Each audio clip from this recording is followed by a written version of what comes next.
Boa noite a todas, a todos, a todes. Sejam bem-vindas, bem-vindos, bem-vindes ao segundo programa do Bibliografia Viva de 2022, a nossa segunda temporada.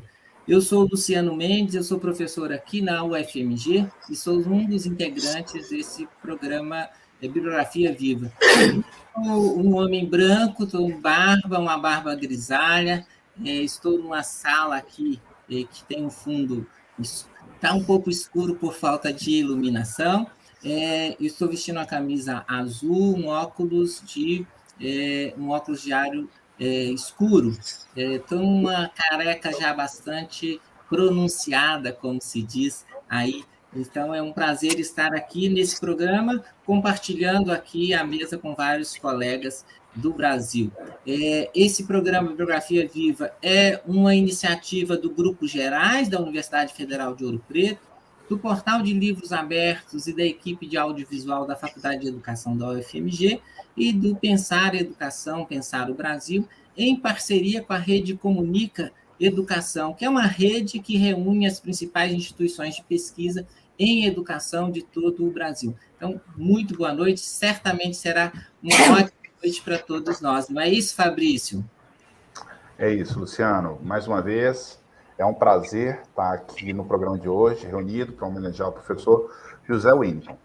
Para quem não me conhece, meu nome é Fabrício Vinhas, eu sou professor da UFOP, sou um homem branco, com barba por fazer, e também, como o Luciano, uma calvície iniciada, uso óculos com armação em metal, estou trajando uma camisa social cinza, e tem ao fundo uma parede branca. É um prazer enorme e uma honra poder estar aqui reunida com todas as professoras, todos os convidados, todas as convidadas que estão aqui, para homenagear, reunidos, né, para homenagear o professor José Winton. Nesse sentido, eu queria chamar, né, e apresentar rapidamente a professora Marta Araújo, que é professora da Universidade Federal do Rio Grande do Norte. Uma primeira palavra, professora, boa noite. Boa noite para todos que estão aqui nos assistindo, para Luciano, Fabrício e toda a equipe, tá? E para os que estão nos assistindo e toda essa equipe, eu estou oferecendo essas rosas vermelhas. Ai, que ótimo. Obrigada. Que ótimo. Obrigado, professora Marta. Isso, está conosco também Luciano. A professora Fabiana Viana, da Universidade Federal da Paraíba. Bem-vinda, Fabiana, é um prazer tê-la aqui conosco.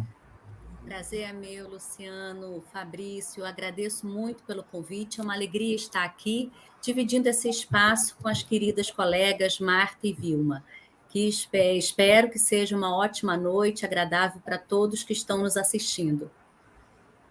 E também recebemos como convidada para, né, passar em análise a obra do professor José Winton, a professora Vilma Coelho, professora da Universidade Federal do Pará. Umas primeiras palavras. Boa noite. Boa noite, obrigada, Fabrício. Obrigada, Luciano. Eu fico muito feliz de estar acompanhada pela Marta.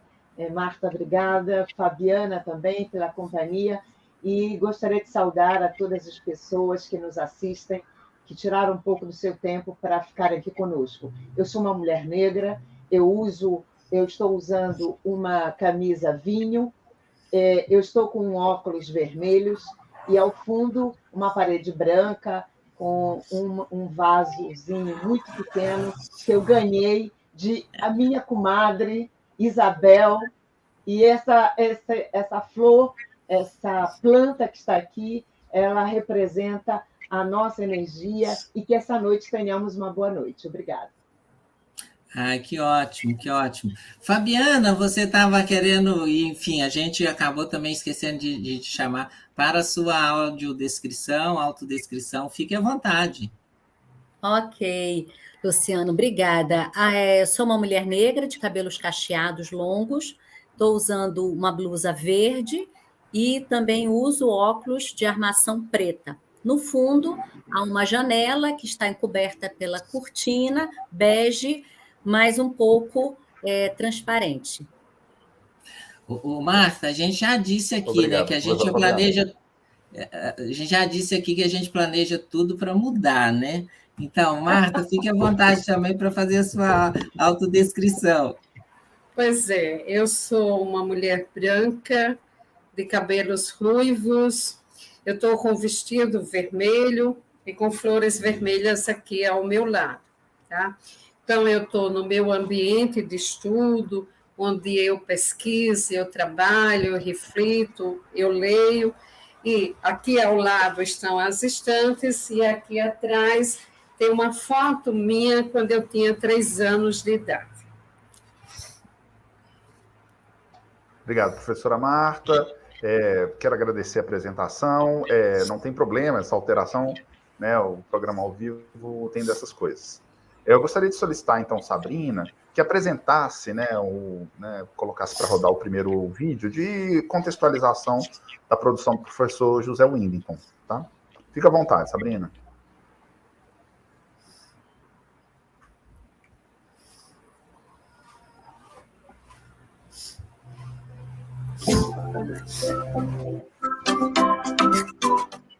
José Willington Germano, Potiguar de Açu, no Rio Grande do Norte. É professor emérito da Universidade Federal do Rio Grande do Norte, em reconhecimento ao seu notável desempenho como educador e administrador na instituição. O pesquisador concluiu a sua graduação em Ciências Sociais pela Universidade Federal do Rio Grande do Norte em 1951. Tornou-se mestre em Sociologia em 1981 pela Universidade Estadual de Campinas, Unicamp, e depois realizou doutorado em Educação também pela Unicamp, em 1990, ambos sob orientação do professor Evaldo Amaro Vieira. Integra o corpo docente do Programa de Pós-Graduação em Ciências Sociais da Universidade Federal do Rio Grande do Norte. Coordena o grupo de pesquisa Cultura, Política e Educação desde 1992. Atuou no Movimento de Educação de Base, MEB, e na Secretaria de Educação do Rio Grande do Norte. Foi pró-reitor de extensão universitária da Universidade Federal do Rio Grande do Norte e vice-presidente do Fórum Nacional de Extensão das Universidades Públicas Brasileiras. Sua atuação como pesquisador e professor universitário foi profundamente influenciada por pensadores como Karl Marx, Gramsci e Boaventura de Souza Santos.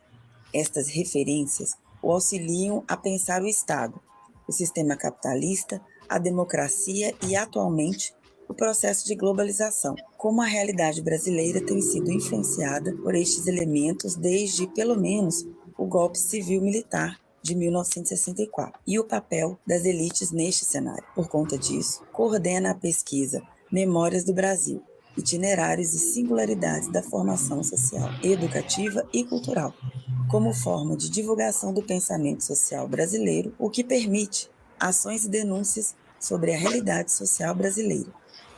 Sua preocupação com a política e com a educação brasileira começa ainda durante a realização do seu curso ginasial em sua cidade natal, Açu. Por conta disso, às vésperas do golpe civil-militar de 1964, José Willington começa a atuar no movimento estudantil na transição de Açu para Natal, do curso ginasial para o colegial, da oficialidade à clandestinidade. Neste contexto, chega a responder a inquéritos policiais militares por sua atuação política, chegando mesmo a ser militante do Partido Comunista do Brasil, PCB, e do Partido Comunista Brasileiro Revolucionário, PCBR. Então, em 1967, passou no vestibular para o curso de Sociologia e Política. Depois de formado, acaba atuando junto ao Movimento de Educação de Base, MEB, já nos anos de 1970. Um dos mais importantes de seus trabalhos é o livro Estado Militar e Educação do Brasil, 1964 a 1985, que já conta com várias edições e foi publicado pela prestigiada Editora Cortez. Além deste, publicou outro importante livro, Lendo e Aprendendo, a campanha De Pé no Chão Também se Aprende a Ler, que trata de um movimento educacional de mesmo nome ocorrido no Rio Grande do Norte, no início dos anos 1960. O professor José Willington continua publicando artigos, capítulos de livros e diversos trabalhos no Brasil e no exterior, em revistas, livros e anais de congressos acadêmicos nacionais e internacionais. Em 1978, ingressa como professor efetivo do Departamento de Ciências Sociais da Universidade Federal do Rio Grande do Norte, UFRN. Nesta instituição, tem desenvolvido atividades de ensino em nível de graduação e pós-graduação, de pesquisa e extensão, tendo sido, inclusive, pró-reitor de extensão da universidade na gestão 1999 a 2003. As suas atividades têm envolvimento direto com a formação de gerações e gerações de jovens, por meio de aulas teóricas e através da orientação de monografias, dissertações e teses, além de publicações decorrentes do trabalho investigativo e a participação de inumeráveis bancas ou comissões examinadoras. Suas atividades administrativas, de coordenação, de inserção no espaço público têm sido marcadas por um perfil de liderança acadêmica.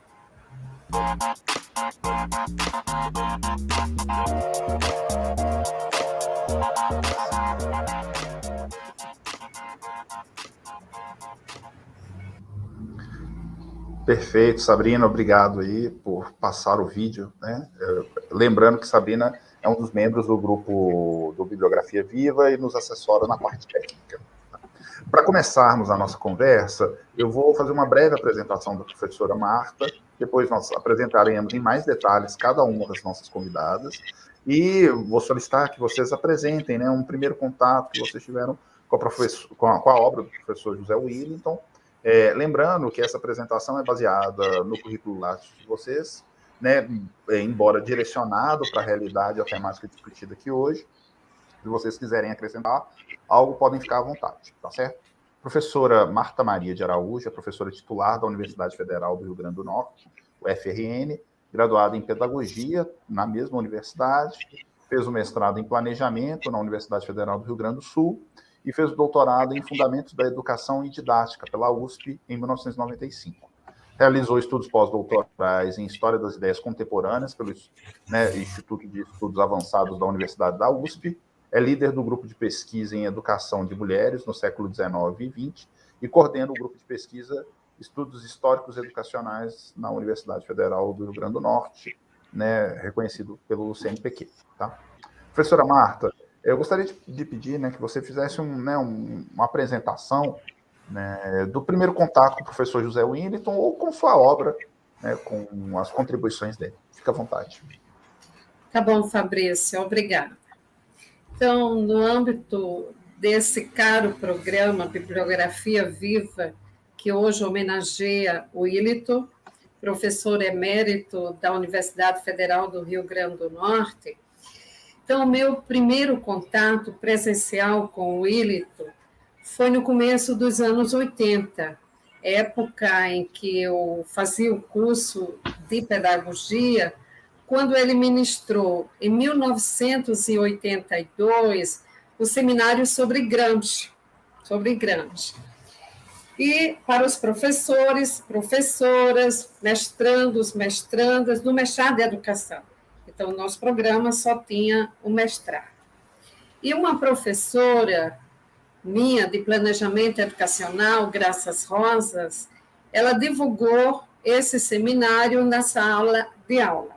E eu fui assistir. Então, nesse seminário, o Willington apresentou, eu fui como ouvinte, o Willington apresentou as obras de Gramsci, e bem lembro que ele discutiu as formulações gramscianas de intelectuais orgânico, cultura e escola unitária. Bem depois foi que eu atentei, já fazendo, eu acho, o doutorado, que essas formulações gramscianas têm uma historicidade, ou seja, formulações elaboradas pelas circunstâncias históricas, de sua produção e de sua utilização. Tá? Na época, o Willito, professor lotado no Departamento de Ciências Sociais, ele integrava o quadro docente dos professores, ministrando aula, participando de bancas, publicando artigos, principalmente na revista Educação em Questão, que é uma revista do nosso programa de pós-graduação e do Centro de Educação, que hoje eu sou editora. Então, cabe ressaltar, depois dissertação, depois tese doutorado, quando foi criado o doutorado, cabe ressaltar que por 30 anos, de 1982 a 2012, o Willito integrou o quadro docente do referido programa. Então, a produção intelectual de Willito, que é muito bem conhecida, estudada nos programas de pós-graduação, em alguns cursos de graduação, essa produção intelectual de Willito está ligada à sua exceção, já foi feita aqui uma referência, eu só vou passar bem rápido, nos grupos originais de estudos e reflexões, quando ele cursou Sociologia na Fundação Zé Augusto, aqui de Natal, posteriormente ele foi professor de métodos e técnicas de pesquisa, nos grupos de estudos e reflexões do MEB Natal, Movimento de Educação de Base, e nos grupos de estudo da Assessoria de Planejamento da Secretaria de Educação e Cultura do Rio Grande do Norte. Especialmente nessa instituição, segundo entrevista de Willito para a revista Educação em Questão, em 1993, ele diz que o quadro técnico, ou como ele se refere, o quadro intelectual, promovia estudos, debates, pesquisas, diagnóstico da realidade na área da educação, tudo isso bem justificado, bem fundamentado, com base numa literatura que permitia pensar de forma crítica os meandros do poder político no Estado e as práticas dos governantes em relação à educação.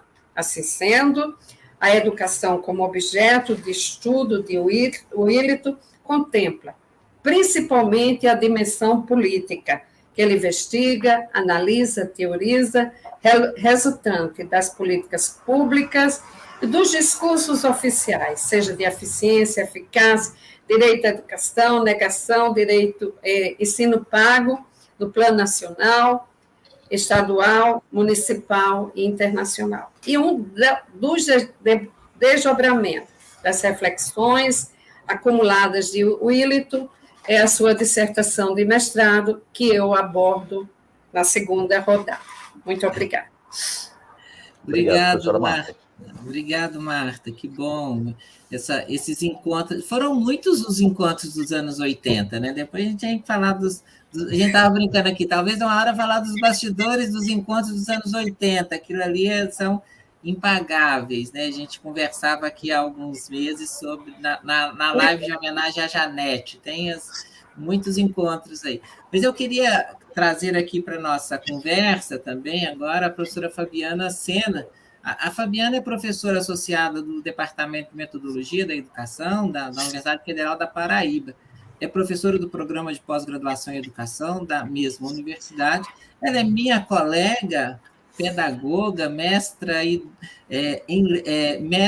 doutora em letras na Universidade Federal da Paraíba, que realizou seus estudos pós-doutorais em História da Educação na UERJ, na Estadual do Rio de Janeiro, e atualmente coordena o PPGE, pelo menos está aqui ainda, 2020 a 2022, Fabiana. É líder do grupo de pesquisa Memória, História e Educação, e também apresenta experiência na área de educação com ênfase em métodos e técnicas de pesquisa. Eu brinquei, Fabiana, com essa coisa de que está ainda coordenando, porque a gente sabe o que é coordenar um programa, então renova ainda mais o nosso agradecimento de, em meio a essa tarefa tão atribulada, estar aqui conosco. Fabiana, queríamos também te ouvir sobre essa relação aí com o Willito, você que nos dizia um pouco que é uma referência importante da sua docência também. Né? Exatamente, Luciano. E aí ainda continuo na coordenação, nessa tarefa árdua, né? Mas finaliza esse ano. Bom, a minha relação com o professor Williton é diferente da Marta e certamente do que Vilma vai falar. A minha relação com ele é apenas bibliográfica, né, com texto escrito, que há mais ou menos uns 5, 6 anos eu venho utilizando nas minhas disciplinas, né, quando eu trabalho na linha de História da Educação e quando eu vou utilizar na disciplina Educação Brasileira. Inclusive, ontem eu utilizei um texto, tem uma orientanda minha aqui que está nos assistindo, utilizamos um texto dele, né, na discussão, porque estávamos tratando desse tema de regime civil-militar, então é óbvio que eu trago ele, e é claro que eu dou a recomendação da leitura da tese, porque um texto de mais ou menos 15 a 20 páginas nos deixa com mais sabor, né, com mais vontade de lê-lo.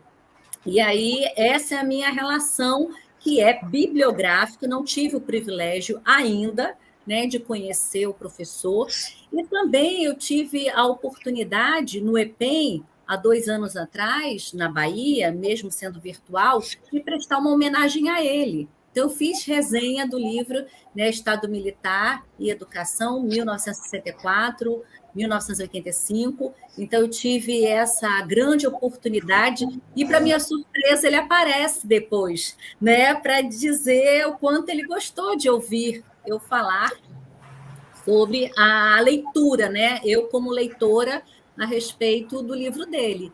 Então, assim, para mim é uma grande satisfação estar aqui, mas o meu lugar mesmo, né, não é como da Marta, né, de Vilma, que tem esses bastidores que tanto todos querem ouvir, né, que eu acho que é bem interessante nas memórias, mas é de uma leitora mesmo que utiliza esse texto na perspectiva, né, de trazer essa memória que ainda está tão viva, né, que é esse tema que a gente vai discutir aqui. Obrigado, Fabiana. Eu tenho certeza que vai ser uma noite memorável, poder discutir, né, esses vários aspectos desse grande intelectual, o professor José Williton, né? Trazendo aqui, então, um pouco para a roda, né, de conversa, apresento a professora Vilma de Nazaré Bahia Coelho, que é professora da Universidade Federal do Pará, né, graduada em Pedagogia pela Universidade da Amazônia, mestre em Educação pela Universidade Federal do Pará, doutora em Educação pela Universidade Federal do Rio Grande do Norte, integra o corpo docente de pós-graduação em Currículo e Gestão da Escola Básica, do Programa de Pós-Graduação em Educação em Ciências e Matemáticas e do doutorado em Rede Educanorte. Né, é líder do Núcleo de Estudos e Pesquisa sobre a Formação de Professores em Relações Étnico-Raciais. Né, uma professora, uma pesquisadora que tem uma longa trajetória de pesquisa e de reflexão sobre as diversas políticas públicas relacionadas às relações étnico-raciais e traz informações aqui importantes, principalmente porque foi orientada também do professor José Williton. Então, queria que você desse umas primeiras palavras, desses primeiros contatos com a obra do professor. Fique à vontade. Obrigada, muito obrigada. O meu primeiro contato com o professor Williton, primeiro está aqui, eu vou reiterar a minha emoção e a minha gratidão por estar num momento como esse, homenageando esse grande intelectual e essa pessoa grandiosa, imensa, de tão importante que ele é.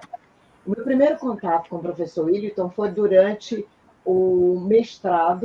Ele ministrou uma disciplina para nós, naquela altura, um homem muito culto, trouxe uma série de autores para discutir conosco, desde Klaus Hoff a Paulo Freire. E, neste momento, uma das atividades avaliativas que ele propôs para nós foi cada um grupo apresentar um autor importante. E coube a mim trabalhar a obra de Paul Virilio. Então, eu fui buscar tudo que ele tinha escrito naquela altura e o que tinham escrito sobre ele. Eu fiz um seminário, fiquei assim, muito preocupada, porque o professor Williton conhecia a obra do Paul Virilio muitíssimo bem, como muitos autores que ele conhece, mas ele foi extremamente generoso e com comentários bastante entusiasmados, e que eu jamais vou esquecer daquele momento, daquela avaliação. E nunca imaginei que 3 anos depois eu iria encontrá-lo, não é? Porque eu fui fazer doutorado na UFRN, não é? E eu entrei com um orientador e depois de mais de 1 ano e meio, quase, o professor Williton, então, generosamente aceitou ser o meu orientador.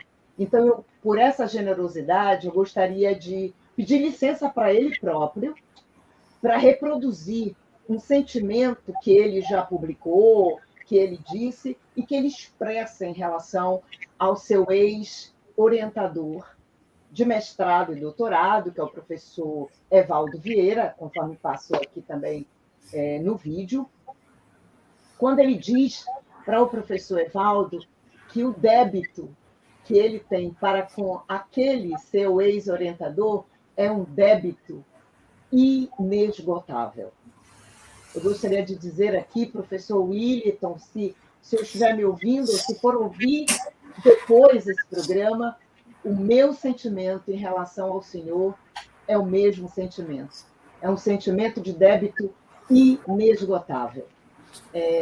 Porque, pela generosidade de ter me aceitado naquele momento, eu realizei meu doutorado de 2002 a 2005, e o professor Williton Germano, passamos 1 ano e meio mais nesse processo de orientação, e foi tudo muito intenso naquele momento, que eu mudei para Natal de malas e cuias, levei tudo, açaí, tapioca, tudo que vocês possam, pupunha, tudo para aquele lugar maravilhoso que é a Ensolarada Natal. Eu fui recebida muito bem, eu fui muito acolhida pelo programa, pelas pessoas, pelos meus colegas, mas principalmente pelo professor Williton, pela família dele. E a minha experiência com ele, então, durante o doutorado, principalmente, foi muito intensa, que eu participei de todas as atividades, para onde ele ia, eu ia atrás, assim como uma aluna. Sabe, quando se entra na graduação, era como se eu tivesse entrado na graduação. Tamanha era a satisfação de eu usufruir da presença intelectual do professor Williton. Então, aprendi muito com ele e com as professoras com quem ele estabelecia uma parceria intelectual, como ele diz, com a Ceiça Almeida e com várias outras professoras que são contemporâneas dele, e que com elas e com ele aprendi bastante. Então, o professor Williton, ele tem uma característica muito singular, que é de transformar uma simples conversa em uma reflexão muito profunda, né? Então, estar conectada a ele, ou tê-lo por perto, é sempre ter uma discussão que engata a outra, ver o mundo com outros olhos, fazer uma crítica sobre o contexto, ele relaciona esse contexto com o outro e mostra como que o que nós estamos vivendo tem sempre uma boa relação, por exemplo, com o período estudado por ele em algumas situações, especialmente no que diz respeito à cultura, não é? Que nesse momento político com o qual nós estamos lidando, a cultura tem sido tão massacrada e tão atacada, não é? E na obra dele, uma parte específica com a qual ele trata sobre isso. Então, o professor Williton é um intelectual com I maiúsculo, é uma pessoa empática, é um intelectual orgânico no sentido de Gramsci, né? E tem uma coisa que eu acho que personifica o que é um educador efetivamente quando se fala de professor Williton. É aquela acepção do Paulo Freire, quando ele diz que educador é aquele que não vê a educação como uma experiência fria, sem alma, e que os sentimentos, as emoções, os desejos só são reprimidos por uma espécie de ditadura reacionalista. E aí, fecha aspas. o trabalho do professor Willington, ele foi e é pontuado por uma ação, por uma seriedade e por um rigor acadêmico bastante consubstanciado. Mas, como ele próprio mesmo diz, quando ele aciona Paulo Freire, ele diz assim, essa seriedade e esse rigor não me fazem necessariamente um ser mal amado, arrogante, cheio de mim mesmo. A arrogância intelectual para o nosso mestre não é sinal de competência, e nem da existência da rigorosidade científica e tampouco rigorosidade acadêmica. A arrogância traduz apenas a ausência de simplicidade, a diminuição da dimensão afetiva das pessoas e a dilatação da intolerância, disse o professor Willington. Então, esse tem sido meu aprendizado, e foi meu aprendizado desde 1990, quando eu o conheci pela primeira vez, e esse tem sido meu aprendizado até hoje, dessa minha experiência com o professor Willington, que dura mais de 20 anos, e de quem nunca me afastei. A despeito da distância entre Natal e Belém, a minha admiração e o meu respeito crescem pelo professor Willington. Eu me orgulho, assim, de tê-lo como amigo e de ter a Raimundinha como minha amiga. Professor Willington, obrigada.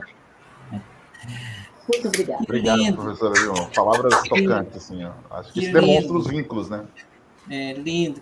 Fabrício, então, essa primeira rodada já mostrou muito da pertinência das nossas, da montagem da sessão de hoje do programa. Uma ex-aluna que virou colega, uma leitora e que utiliza, e uma ex-orientanda que continua amiga, que continua fazendo, e que hoje traz essas palavras tão bonitas e profundas para dizer do nosso homenageado e tudo. Eu queria dizer para vocês, quem não está acompanhando, que a gente tem dezenas de pessoas nos acompanhando no YouTube.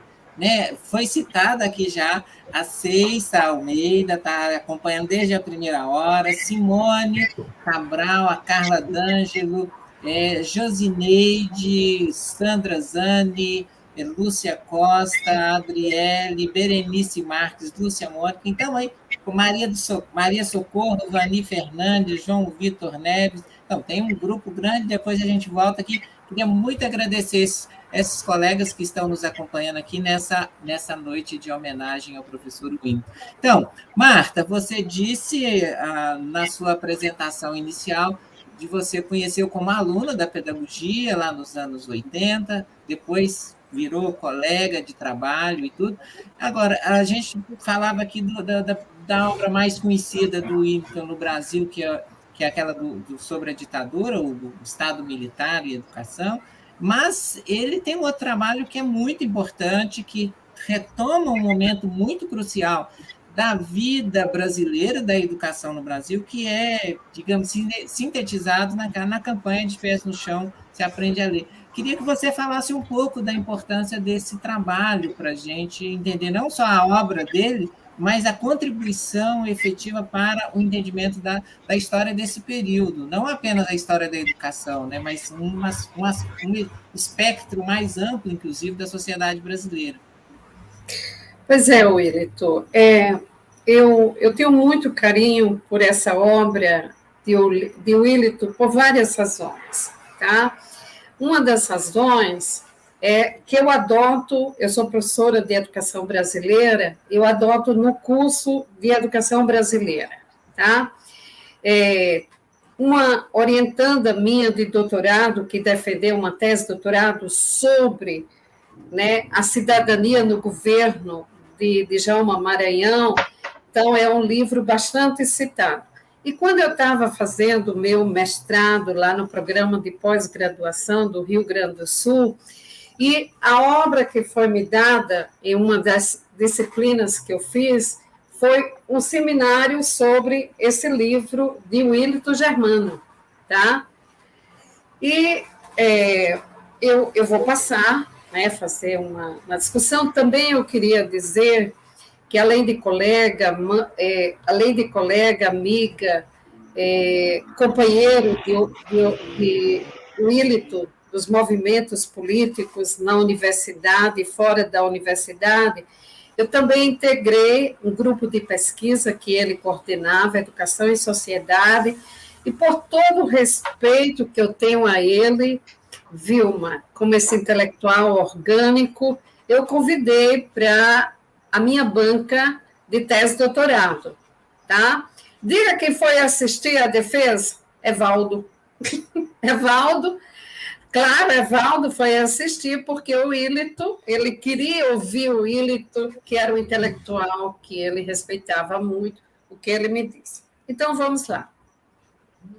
Você fez aí na conversa com a gente, aqui antes, sobre essa subalternidade nossa da América Latina, do Brasil, ao imperialismo americano. A gente vai tocar nisso, porque o Willito toca nisso no livro dele.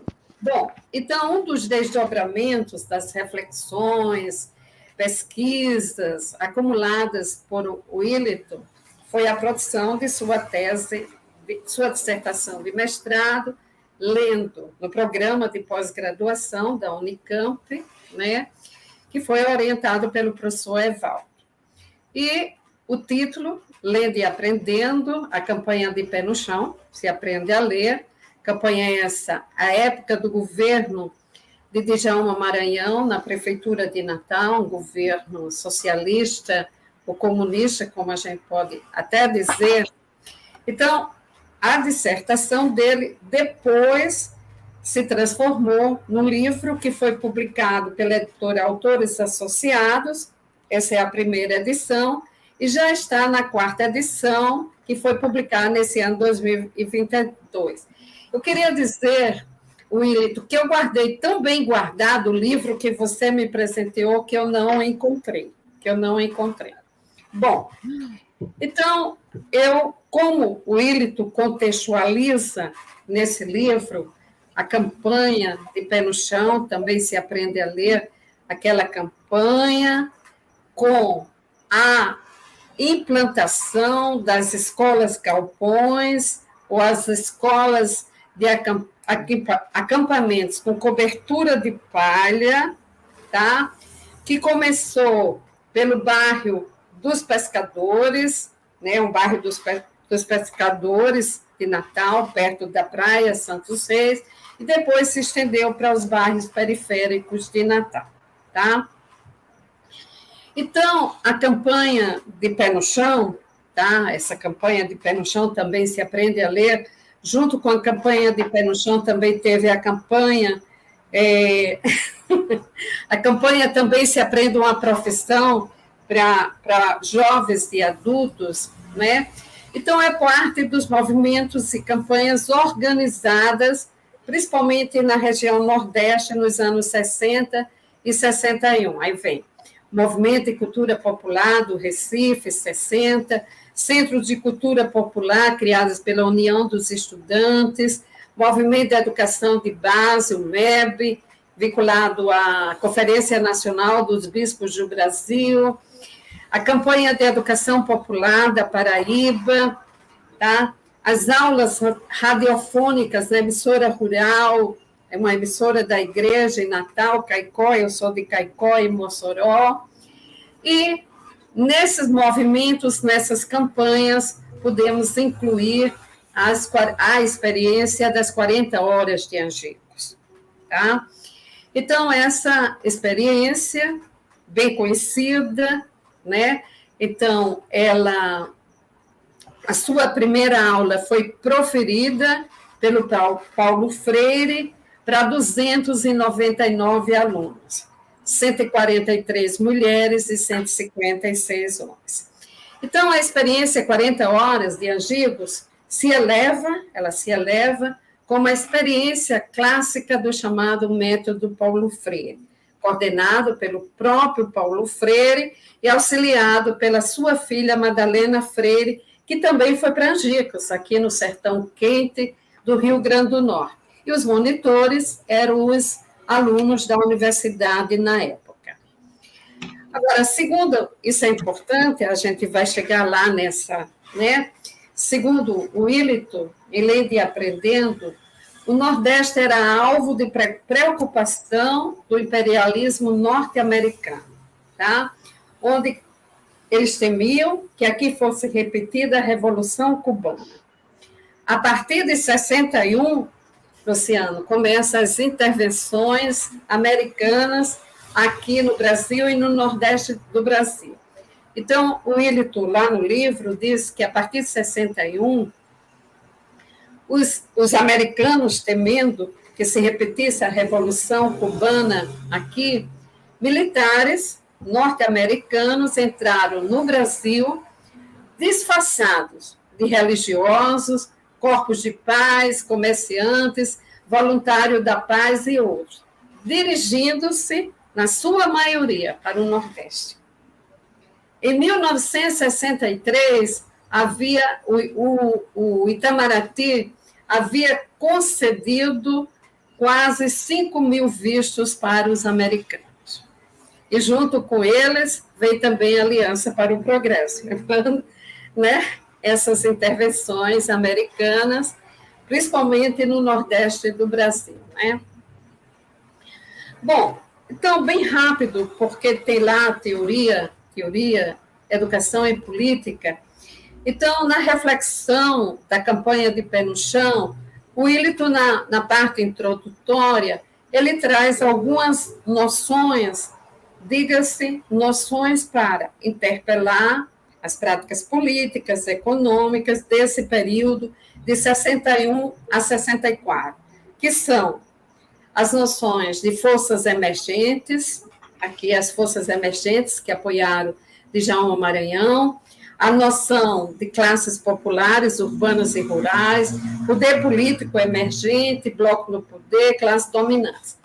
E traz uma noção que ele recorre a Miriam Limoeiro, que é a noção de ideologia dominante.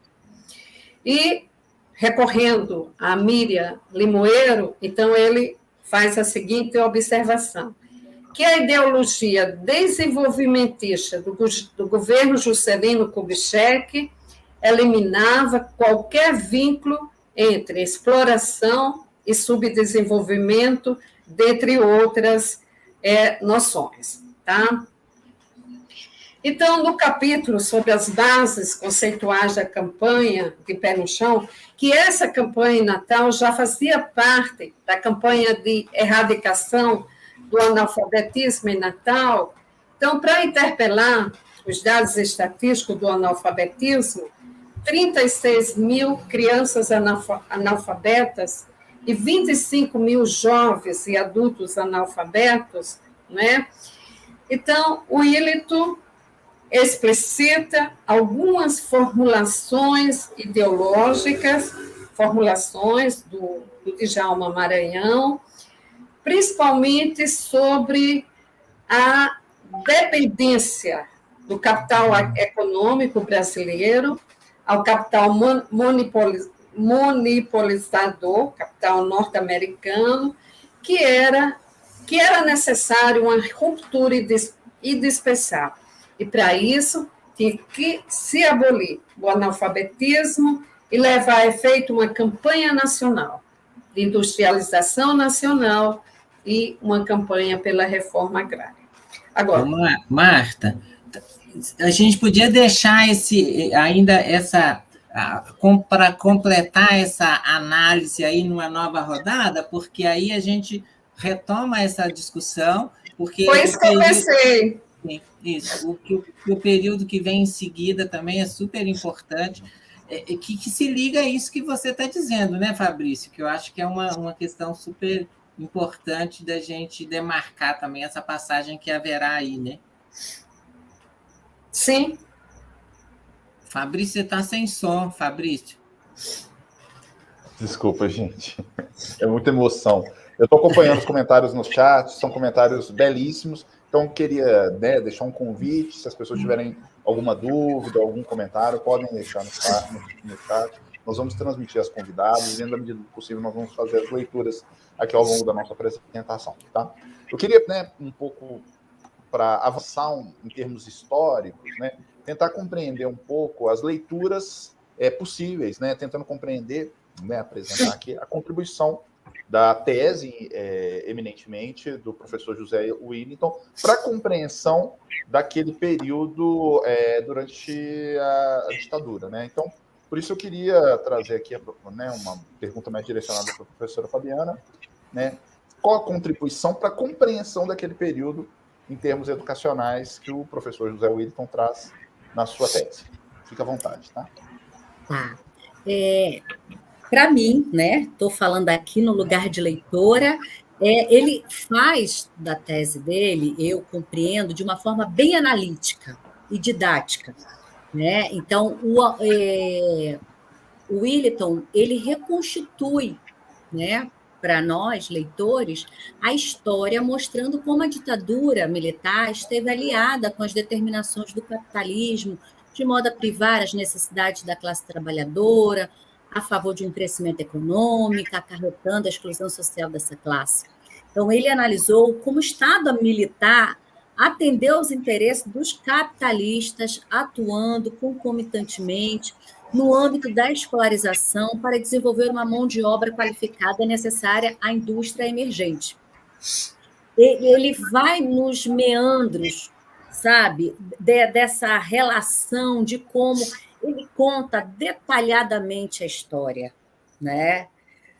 Não como uma pessoa, como uma testemunha ocular, é claro que não, mas ele reconstitui para o leitor, que é tão impressionante, que a gente consegue fazer um paralelo com o que está acontecendo atualmente, né? E essa importância, né? Ele traz essa memória. E uma coisa que ele traz, né? Eu percebi como leitora, e ele deixa claro isso no trabalho dele, é que ele escreveu esse trabalho com paixão e indignação, né? A paixão de conhecer e contribuir por deslindar, né, uma página recente da nossa história, e que a gente percebe que a história é mudança e permanência, então a gente vê as permanências aí, né, bem estampadas para a gente, e indignação, é claro, né? Você também, eu leio o trabalho dele com indignação e grande, né? Porque a gente vê os detalhes de como a educação foi se deteriorando, de como os meandros dessa política, né, excludente, com um discurso que era de inclusão, né, com um discurso de ordem, de progresso, mas, na verdade, tinha outras, né, outras intenções que eram ocultas para a maior parte da população, né? Então, havia aí um grande engodo. Então, essa contribuição que essa obra dá, né, Estado Militar e Educação, faz com que a gente leia, né, esse livro sabendo assim o que é uma memória, né? É claro que a gente tem que ler esse livro para que a gente, né, não tenta repetir, mas embora, né, a história é cíclica, mas a gente precisa estar de olho. É um alerta, sabe? Eu faço essa leitura e ontem eu discuti esse texto, um texto que tem a ver com a tese, que é claro que são os produtos, mas é como um alerta, né? A gente o tempo todo fazendo relação digamos assim, com os tentáculos dos Estados Unidos, né? Mostrando desde as ditaduras militares na América Latina, que acontece bem anteriormente, né, do golpe de 64 e que vai se arrastando aí durante décadas e que a gente vai vendo as suas modificações até hoje, né? A guerra da Ucrânia com a Rússia é uma prova disso, né? Desses tentáculos que resistem aí e permanecem. É isso, Vilma, eu acho que pode nos ajudar. Né? É interessante o que tu falaste, Fabiana, pelo seguinte, porque é bom quando tu dizes dessa necessidade de até voltarmos a essa obra, que eu acho que vale a pena, para quem não a leu, possa fazê-lo agora, hoje com outros olhares, para estabelecer outros nexos, por exemplo, do ponto de vista educacional e do ponto de vista político. Porque quando o professor Willington defendeu essa tese, ele foi aprovado com arte, com louvor e distinção, porque foi uma obra, naquela altura, que não havia absolutamente nada dentro daquele espectro que ele estabeleceu para análise e utilizando aquele volume extensíssimo de fontes. Não somente aquele volume extenso de fontes, mas a base conceitual que ele utiliza. Né? Ele vai de Gramsci a Clausewitz, para entender, por exemplo, o Estado, como é que o Estado interveio nas políticas educacionais. E é muito interessante essa abordagem, porque tanto a reforma do ensino de primeiro grau, nomenclatura utilizada no livro Estado Militar e Educação, como a chamada reforma educacional de segundo grau, uma com a ideia de expansão, né, de aumentar o número o volume não só de conteúdo, mas também a extensão do número o tempo de estudo, e o que no final se viu foi uma educação excludente, e não sem surpresa, excludente porque quem foram os excluídos foram pretos, pobres, indígenas, e esse paralelo não é muito difícil de se fazer uma análise acerca do nosso contexto atual, com as devidas singularidades que esses contextos nos permitem fazer. A mesma coisa quando nós observamos a reforma do segundo grau, com aquele discurso do Jarbas Passarinho, que não existe, não há ninguém que seja dissonante em relação à possibilidade de que essa reforma seja a melhor possível para todos, porque vai incluir a todos, com a ideia de terminalidade, com a ideia de continuidade. E nesse espectro, nós observamos aí que a 5692/71, ela marca efetivamente uma parte expressiva dessa discussão que o professor Willington faz. E outros autores o fizeram sobre outras perspectivas, Bárbara Freitag, mas o professor Willington ele centraliza a análise sobre como essa reforma ela traz ali uma outra limitação para aquele mesmo contingente. E se nós percebermos, por exemplo, hoje, e analisarmos a reforma do ensino médio hoje, todos os autores que do ensino médio se ocupam são unânimes em dizer de como nós retrocedemos, e alguns estabelecem paralelo como a 5692/71, que é objeto de discussão analítica do professor Willington. Então, neste sentido, este paralelo sobre o qual você falou, Fabiana, eu penso que ele pode ser estabelecido em vários momentos da obra Estado Militar e Educação do professor Willington, com efetivamente esse contexto no qual nós estamos vivendo, com as suas devidas singularidades. Ok, Luciano? Obrigado, Vilma. Essa relação é uma relação crucial. Acho que a gente ainda vai voltar a ela aqui, porque, enfim, diante do descalabro desses anos, particularmente dessa semana, esse é um tema necessário, muito necessário. Mas eu queria saudar muito, enfim, emocionada aqui a presença do professor José Willington com a gente, aqui está acompanhando, é um prazer enorme que ele esteja aqui, é muito bom.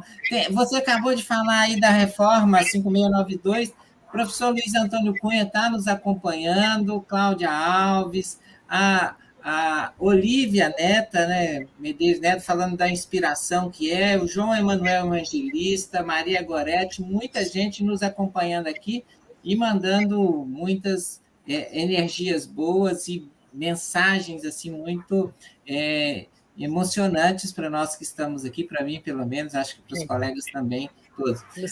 Marta, eu queria, essa semana... Pois só não, para dizer, acrescentar que eu também sou leitora de Luiz Antônio Cunha, que eu também utilizo nas minhas disciplinas, né, na educação brasileira, e prazer que ele esteja aqui, né, é uma grande emoção ele estar nos ouvindo. E aí dizer, acrescentar, o professor Williton também é leitor, né, no trabalho dele está lá presente Luiz Antônio Cunha, que ele trata, assim, de forma muito respeitosa, detalhista, né? Então, ele dialoga muito bem. Fazendo, como é que é, dando um spoiler aqui, né, Fabrício? Luiz Antônio Cunha estará com a gente no mês que vem, na sessão aqui, e é uma das nossas figurinhas para o ano que vem, aí carimbadas. Mas, Marta, esses dias, preparando aqui essa nossa sessão, eu conversei um pouco com o Zezo, né, o Zé Claudinei Lombardi, que foi colega do Willington de doutorado, lá no famoso grupo lá do fundador do Risted BR. Então, eu queria aproveitar o ensejo, né, dessa lembrança e desse tema para te perguntar sobre isso. O Zé Willington, organizador, né, ou seja, aquela pessoa que organiza e que teve um papel fundamental em vários cargos que você acompanhou, mas também na organização desse grupo importante que é o Risted BR, que contribuiu fortemente para a renovação dos estudos em História da Educação no Brasil. A partir daí, eu queria que você falasse um pouco, na sua experiência, essa figura do intelectual organizador, para usar a expressão do Gramsci, né, esse intelectual organizador da cultura aí na figura do Zé Willington. Como você percebe isso? Eu queria, antes, apresentar aqui a concepção de educação e cultura do Moacir de Góes, né, que é essa concepção que vai desaguar, tá, no golpe de 64, na destruição da campanha, e depois eu entro, mas só queria chamar a atenção que muito dos nomes que você citou aqui, que está nos assistindo, são professores, professoras da Universidade Federal do Rio Grande do Norte, colegas nossos, tá? E eu também estudei muito Educação e Desenvolvimento, Luiz Antônio. Bom, eu queria voltar aqui à obra de Willington, né, sobre a concepção de educação e cultura de Moacir de Góes, que ele analisa com muita propriedade, né, e nada como tão atual. Então, ele pega o discurso de Moacir de Góes, quando ele assumiu a Secretaria de Educação, e o Willington transcreve parte desse discurso, em que ele dizia o seguinte: para a formação de uma grande pátria independente e soberana, temos que formular uma política educacional brasileira, em termos nacionalistas, e é indispensável uma escola brasileira e nacionalista, tá?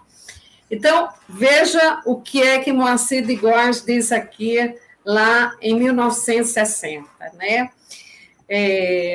Para Góes, são terminados os tempos de transplantação cultural, isto é, do colonialismo na sua acepção mais ampla. Uma ideia de descolonialidade já estava ali, né? Uma ideia nada mais próximo do que descolonialidade, ou um pensamento descolonial. Então, o Willington analisa como intelectual, né, um teórico das políticas educacionais, do pensamento educacional. Ele analisa que havia uma proximidade entre o universo ideológico dos eusébianos, Álvaro Vieira Pinto e Nelson Werner Sodré, das formulações teóricas de Moacir de Góes, né, aqui no livro A Campanha no Pé no Chão.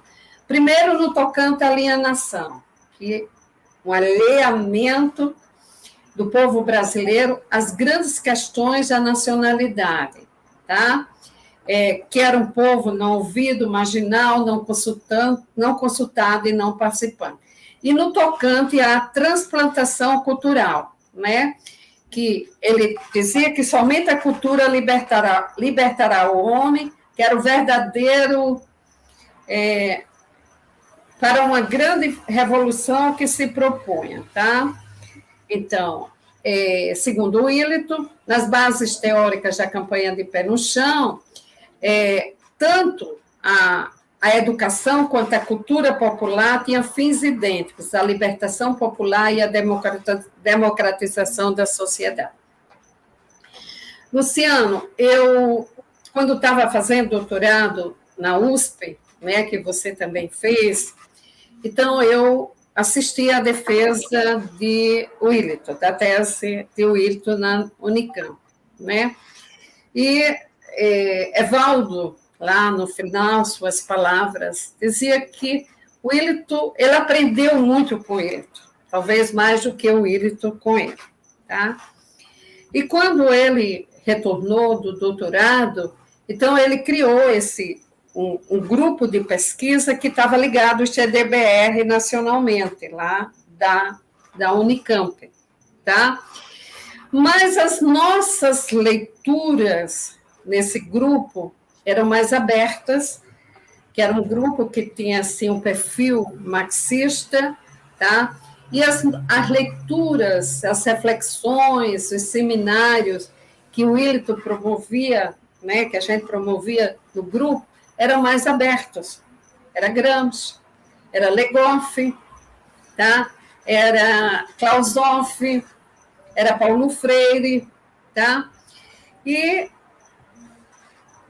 ali eu acho que eu tive uma formação de caráter mais analítico, tá? Mais investigativo, mais teórico, dos grandes teóricos da educação, grandes teóricos, historiadores, cientistas sociais, para a gente pensar a educação, tá? Uhum.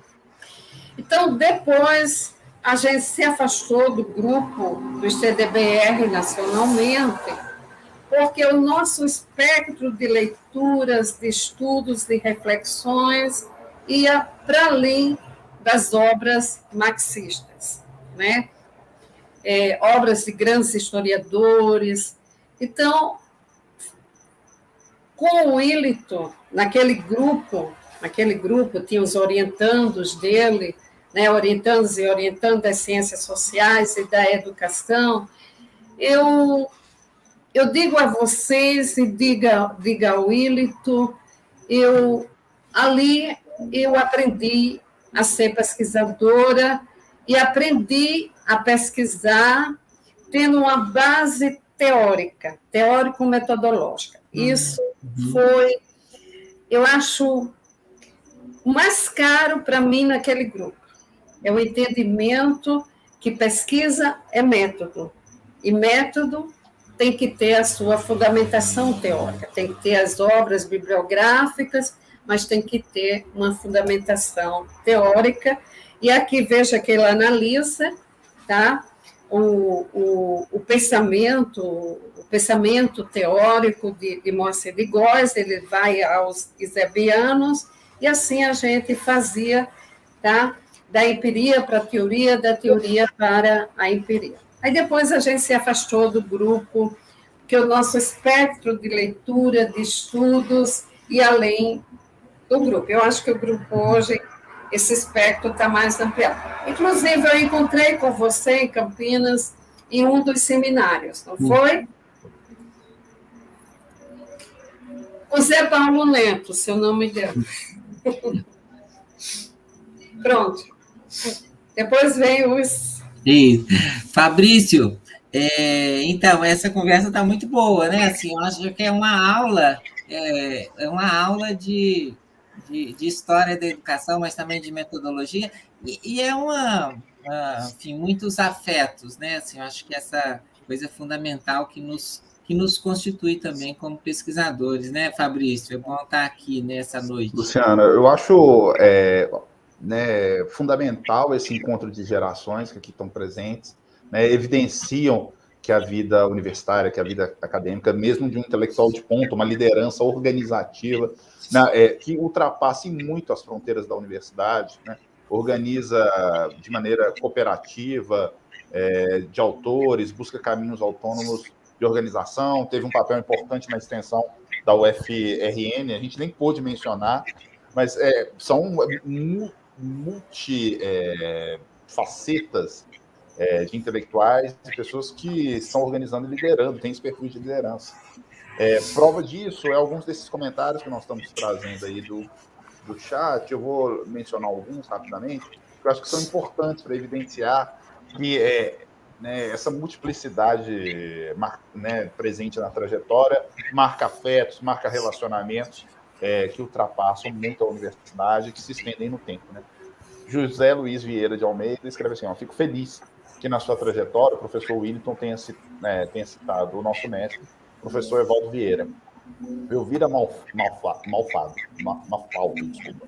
Homenagem nos orgulha em demasia como conterrâneos, amigos e conhecedores da trajetória do professor Willington. Recebo o abraço de Rudá e Elvira, né? Me considero um privilegiado por ser contemporâneo, conterrâneo e aprendiz do mestre Willington Germano. Existem, né, comentários, o próprio professor Willington mandou um comentário no chat, que eu faço questão aqui, né, retomar e transmitir a vocês o comentário, né? Estou tomado de tamanha emoção. Muito obrigado, queridas e queridos, por tanta generosidade.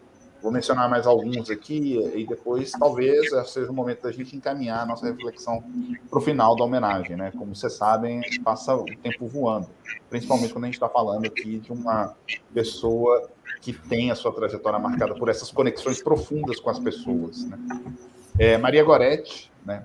Grande felicidade em compartilhar esse momento. Meu irmão Willington é, além de um intelectual exemplar, um ser humano elevado, alguém com o qual sempre podemos contar. Olívia Medeiros, neta, Fabiana, Vilma e Marta. As considerações nos ajudam a repensar a história da educação no Brasil e repensar à luz da leitura do professor José Willington. João Manuel Evangelista, né, manda o seguinte comentário: tive a alegria e a honra de conviver com o Willington Germano no Departamento de Ciências Sociais e no programa de pós-graduação em Ciências Sociais da UFRN. Grande homenagem à sua obra. Entre outros comentários que vão aparecendo, né, que são importantes para marcar as conexões, né, afetivas que marcam as trajetórias profissionais desses, né, do professor José Willington e de tantos outros que o programa Bibliografia Viva vem homenageando. Não é isso, Luciano? Isso mesmo, e eu queria aproveitar e fazer uma pergunta para a Vilma. Vilma, enfim, todos nós aqui já fomos alunos e somos hoje orientadoras, orientadores, e a gente sabe dessa convivência íntima que a gente tem com... Enfim, tem sempre, mas quase sempre, e eu acho que no seu caso, pelas suas palavras, foi muito boa.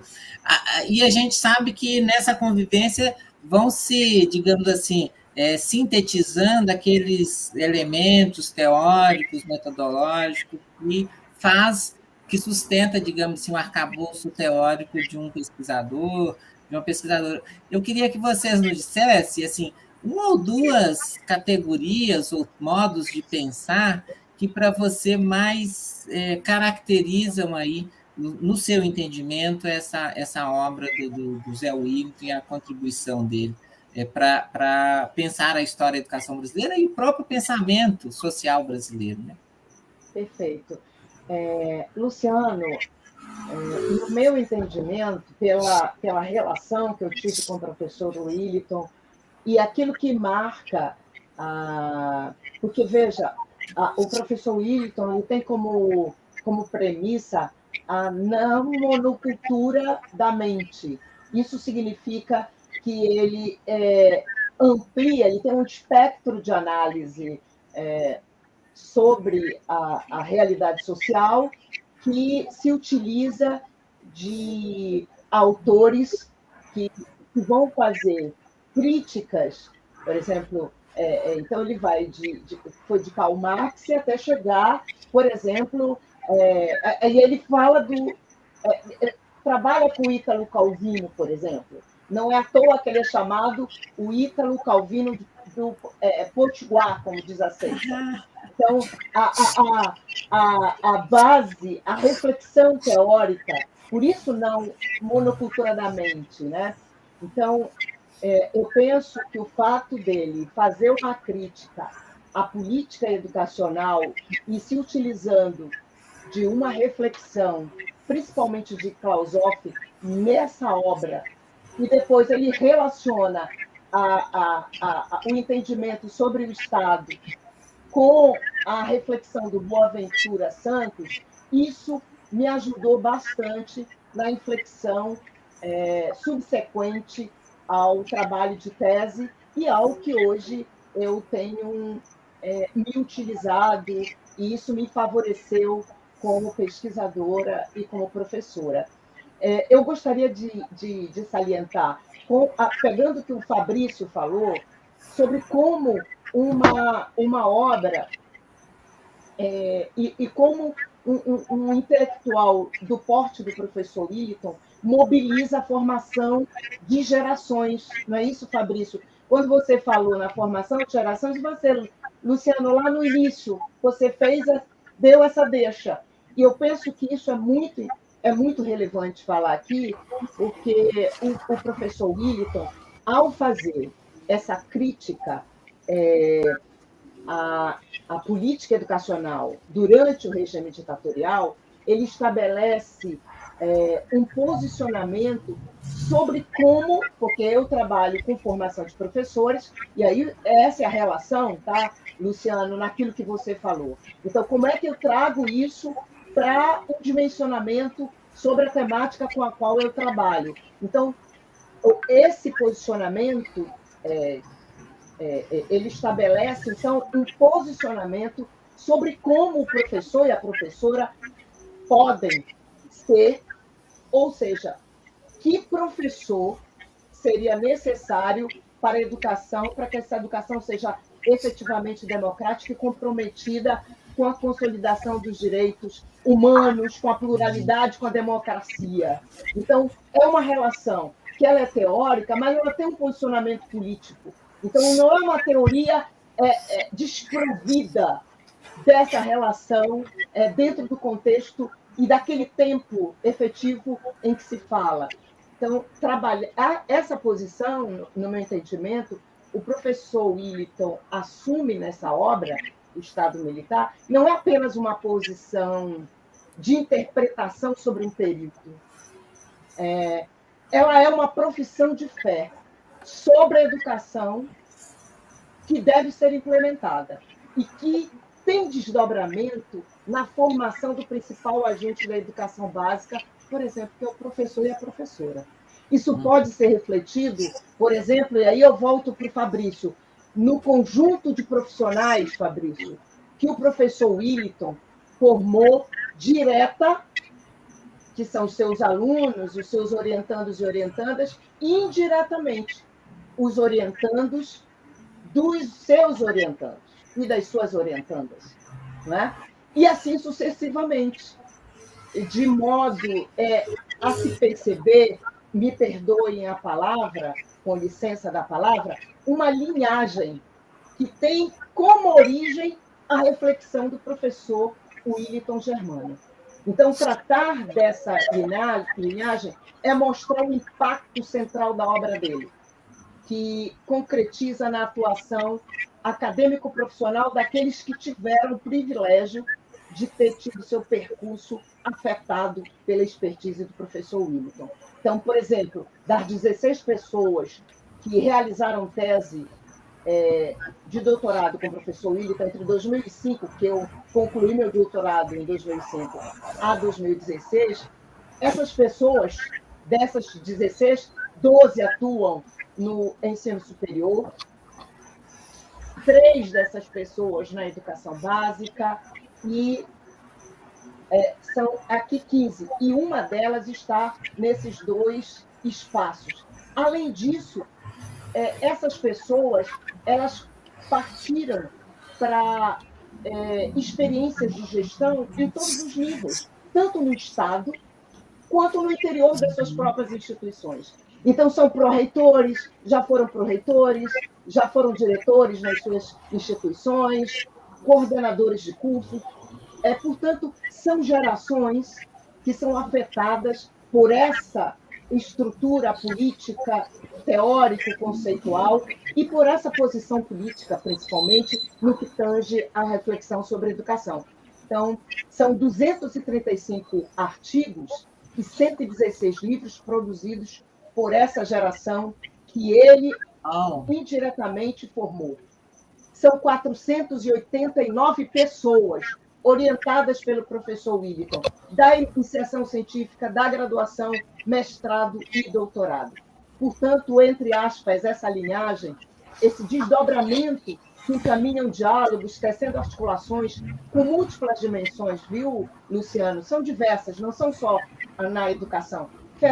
Enfermagem e educação, educação e saúde, gestão e regulação do trabalhador, educação e formação profissional, formação de professores, cidadania, cultura, diversidade, como é o meu caso, formação de professores, direitos humanos.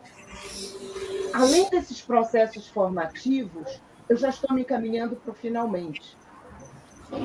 As orientações do trabalho do professor nessa área de sociologia e educação trazem para o centro do debate uma discussão que ela é estrutural na obra dele, que é o pensamento analítico sobre a educação e sobre as políticas engendradas no âmbito desse processo daquele período entre 64 e 85. Então, a trajetória do professor Willington sinaliza, a meu entender, uma experiência sob a perspectiva de um educador assinalado por Freire, não é? Que é aquele indivíduo que ele trabalha conjuntamente, ele produz conjuntamente e ele divide conjuntamente. Essa divisão pela sua generosidade. Não é só uma generosidade teórica, mas é uma generosidade pessoal. Então, para finalizar, a profissão de fé sobre a qual falei, sobre a educação, deve ser implementada. É nisso que eu situo o professor Willington. Ele discorre nessa obra, mas ele se espraia para além desses escritos e ganha materialidade por meio das ampliações e os processos formativos que desencadeiam. Esses desencadeamentos, eles expressam essa profissão de fé e esse movimento de implementação de uma educação que se quer atentar para o contexto no qual ela se insere. Essa mobilização, portanto, ela amplia os coletivos e mostra uma relevância inegável que, se considerarmos a percepção do nosso mestre, que ele diz o seguinte: o indivíduo não é apenas ele, é ele e os outros. Muito obrigada. Obrigado, professora Vilma. Excelente palavras, são palavras repletas de doçura que indicam essa conexão que o professor, o professor Willington, conseguiu estabelecer com todos aqueles que diretamente foram orientados por ele, mas de maneira indireta acabam lendo e sendo influenciados pela sua produção. Como eu disse, mais uma vez, é um perfil de liderança que, inclusive, organizou uma evidência disso. A 5ª edição da sua tese de doutorado, também a dissertação, ela já está bem adiantada em algumas edições, a própria revista de Educação e Informação EduFor, do Rio Grande do Norte, que foi presidida pela cooperativa, pelo próprio José Willington, já 6 vezes, editou diversas vezes esse livro que vem circulando através das gerações. E pensando muito nisso, eu queria chamar aqui, talvez, para uma última questão mais teórica, talvez pensar, perceber como que a professora Fabiana tem percebido a leitura e a recepção dessas obras pelas novas gerações, estabelecendo essa conexão de reflexão com a professora Vilma. Fica à vontade. Exatamente. Eu percebo uma, assim, aceitável, interação, porque quando eu levo para a sala de aula, vem o tamanho, a grandiosidade de um trabalho que, por mais que tenha sido escrito num determinado tempo, continua sendo atual. É isso. Então, eu utilizo o texto dele, se eu não me engano, é de 2008, que faz referência à tese dele, né? Em razão do tamanho, que é uma tese enorme e que merece o tamanho que tem, devido à problemática que é de suma importância.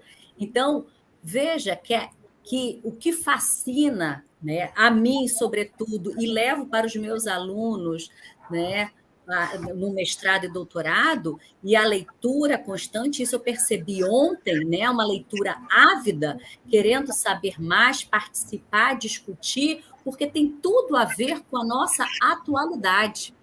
Então, era uma leitura muito interessante e ávida por querer saber mais. Então, a interpretação de Willton a respeito da educação no período do regime militar é extremamente relevante para a história da educação no Brasil, né? Possibilitando o desvelamento das lógicas contraditórias, embora interrelacionadas no interior das políticas educacionais.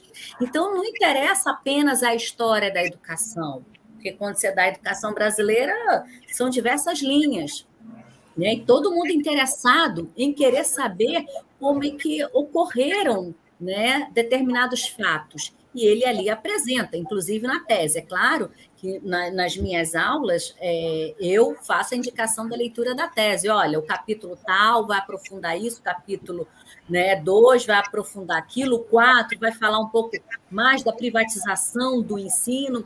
Então, o Estado Militar e Educação no Brasil permite aos leitores compreenderem como se constituiu sobre a educação um discurso político autoritário, num tempo de repressão, siliciamento e apagamento dos direitos humanos e da cidadania da população brasileira.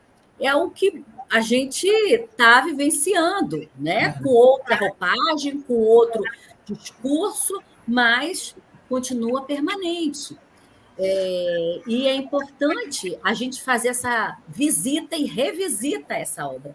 Então, nesse sentido, é necessário que vestígios desse evento, né, permaneçam em nossas lembranças para que, a partir das memórias individuais, caso algum leitor tenha, construamos uma identidade coletiva, considerando, portanto, ser uma obra valiosa e valioso instrumento para a reconstituição de um senso histórico, que é uma coisa que precisamos ter cada vez mais, que nos possibilite seguirmos adiante, porém, atentos a uma possível ameaça do retorno, né, de um Estado autoritário. E isso é iminente. Então, para nos livrarmos de tal risco, precisamos fazer a leitura e uso constante de Estado Militar e Educação no Brasil, 1964, 1985, para nos indignarmos, resistirmos e nunca nos esquecermos de uma época tão tenebrosa e triste para toda a sociedade brasileira, e que esperamos que possamos viver dias melhores, né? Sem essa sombra que vem querendo se aproximar. Então, a leitura dele, né, eu percebi isso pelos meus alunos, venho percebendo nesses 5 anos de que é importante, né? Então, é uma obra fundamental para todos, né? Para todos, independente de serem historiadores da educação, das políticas educacionais, né?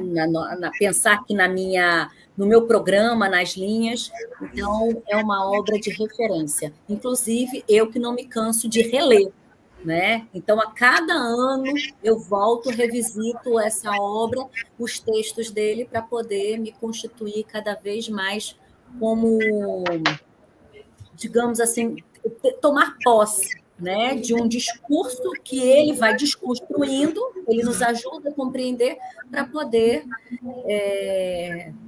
ter essa memória, né, esse convite que o livro faz.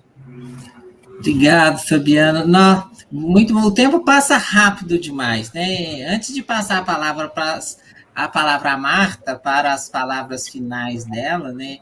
Que a gente tem 4 minutos agora, tem várias pessoas falando da importância, enfim, elogiando muito a live, elogiando vocês aí pelas palavras lindíssimas, e também elogiando a organização.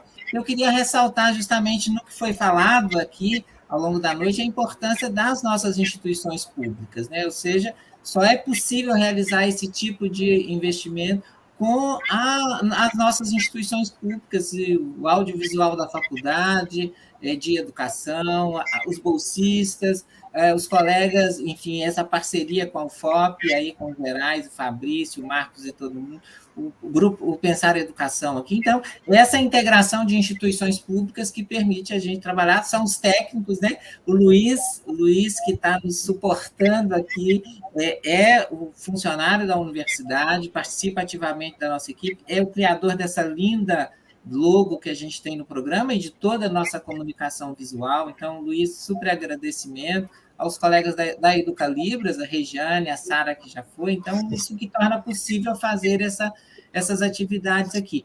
Marta, faltam 3 minutos, você tem 1 minuto aí para as suas considerações finais, porque em seguida a gente vai também fechar, anunciar o nosso próximo programa e agradecer mais uma vez a todos e a todos que estão nos acompanhando no YouTube e aqueles que virão aí, como diz a Fabiana, dos vestígios desse evento, dessa live aqui na internet, vão ver aí nos próximos meses e próximos anos, em próximas décadas, quiçá, né, Fabiana, que a gente possa ter aqui. Marta, você, um agradecimento especial também por ter nos ajudado a montar aqui esse grupo, manter a live.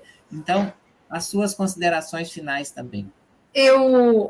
As minhas considerações finais é bem dirigida para os jovens, né, que estão aqui nos assistindo. Então, quando eu fui para aquele seminário sobre Gramsci, eu era aluna do curso Pedagogia.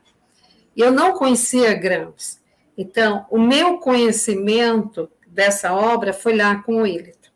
E o Willito passou a ser uma referência intelectual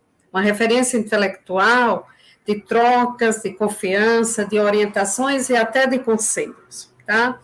Então, quando eu terminei o doutorado, eu tinha um projeto e fui discutir esse projeto com ele. Então, como a dimensão da política aonde ele se detém na educação. Então, ele disse para mim, ao invés de você estudar a formação dos professores, por que você não vai estudar um norte-riograndense, que é envolvido na política, na educação, que foi presidente da Associação Brasileira de Educação por várias vezes. Então, eu fui na casa dele à noite e passei a noite pensando, e eu mudei o meu trabalho para esse educador, também um militante político do Rio Grande do Norte, que é José Augusto Bezerra de Medeiros. Ele foi governador do Rio Grande do Norte, foi deputado. Então, veja assim, ele é uma referência, ele continua sendo uma referência, tá, de reflexões.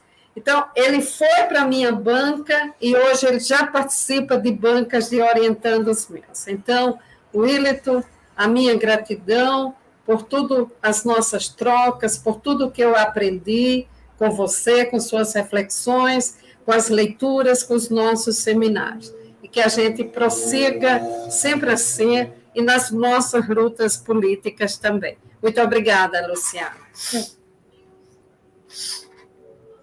Fabrício, é contigo aí, ó.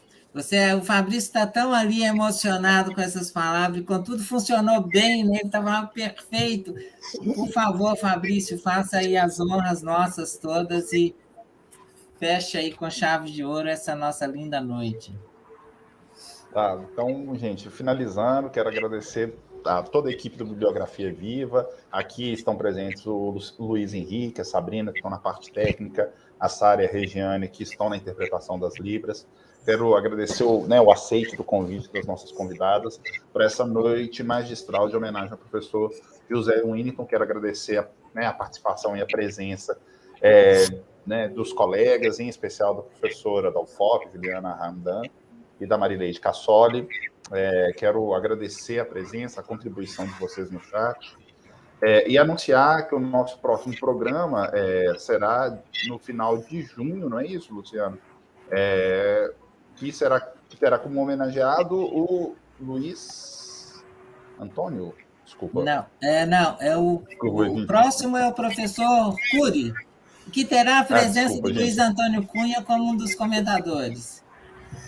Gente, ao vivo tem disso. Será homenagem ao professor Cury. A data é final de junho, não é isso? Isso, é no dia 24 de junho, sexta-feira, nesse mesmo horário. Será um prazer tê-los aqui conosco. Luciano, agora é com você. Não, então, eu só quero redundar aí os agradecimentos. Vilma, um prazer conhecê-la, vê-la. Marta, mais uma vez, encontros. Fabiana, super legal.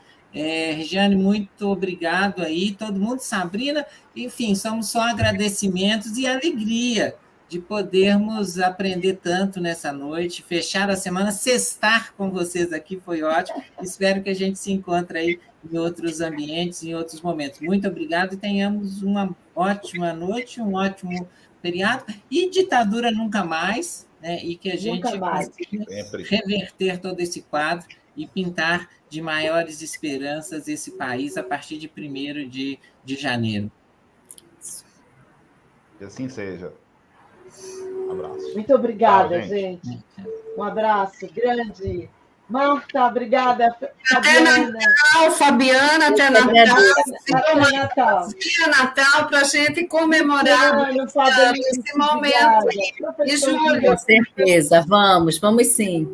Vamos, tchau, um abraço.